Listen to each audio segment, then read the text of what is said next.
give it to me, I eat.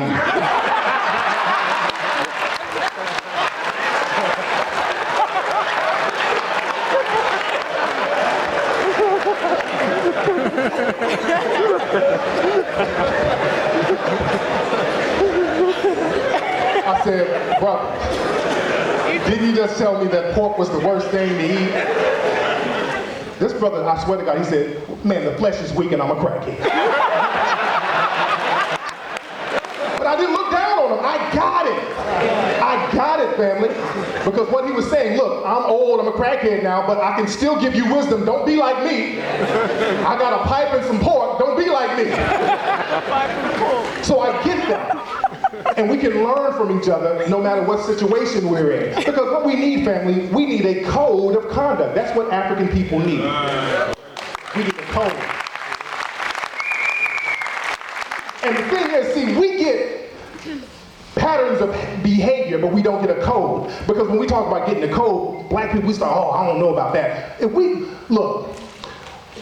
a brother started a dance in New York, that dance will be over here in a month. So we can pass dances down. If somebody used slang over here, a slang term, that slang will be used in the Americas in a month. So we can pass dances and slang, and we can pass fashion down, and we can pass these type of behaviors down, but we will not pass a code down to each other that's going to be empowering. And that's what we need to do. And why don't we do that? See, the reason why a lot of us don't do it, because a lot of us, and we got to be very honest, there's a lot of brothers and sisters out here who are comfortable playing second fiddle to the white supremacists. Yeah.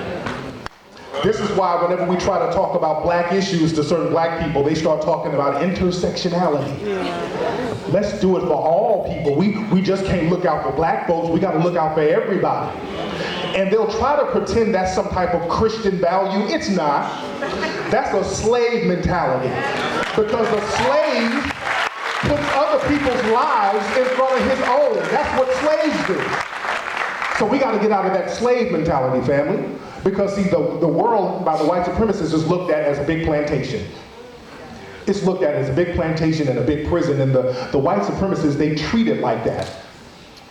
We're controlled by different sectors of white supremacy. I was talking to another brother on a radio show saying how black people globally are under the system of white supremacy. He said, well, what about Africa? I said, Africa especially is controlled by the white supremacists for the most part. Now, brothers are trying to change that over there now, but imperialism, colonialism, that controlled Africa. They controlled Africa through banking. So they don't have to be over there literally knocking you in the head physically. They can use their economy to subjugate you. There's a great book called Confessions of an Economic Hitman that talks about that.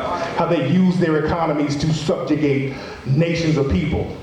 Now there are a lot of African nations now who are saying, okay, we want to get rid of all the white supremacists. We want to be self-sufficient. And the white supremacists, they still know how to sabotage them doing that. Because when African nations say, okay, we want to be independent, all of a sudden, Western-backed militia groups like Boko Haram shows up. See, they think they're slick. So now you got a country over here with no running water, but now there's a militia group with $1 million army tank and rocket launchers. Where are they getting the money from? And also a lot of countries who say, okay, we're going to be self-sufficient, we want to bring in tourism, we want to do our own thing, we don't need you. Then what happens? Ebola. Yeah. They start talking about Ebola. See, that's a very deliberate thing to smear the image of Africa. Yeah. So we have to learn all the tricks that the white supremacists are using.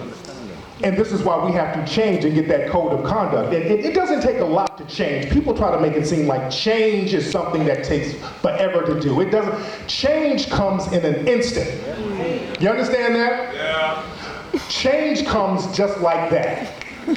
If you were in a bad relationship, it didn't take you a long time to change from that relationship. It probably took you a long time to decide to change.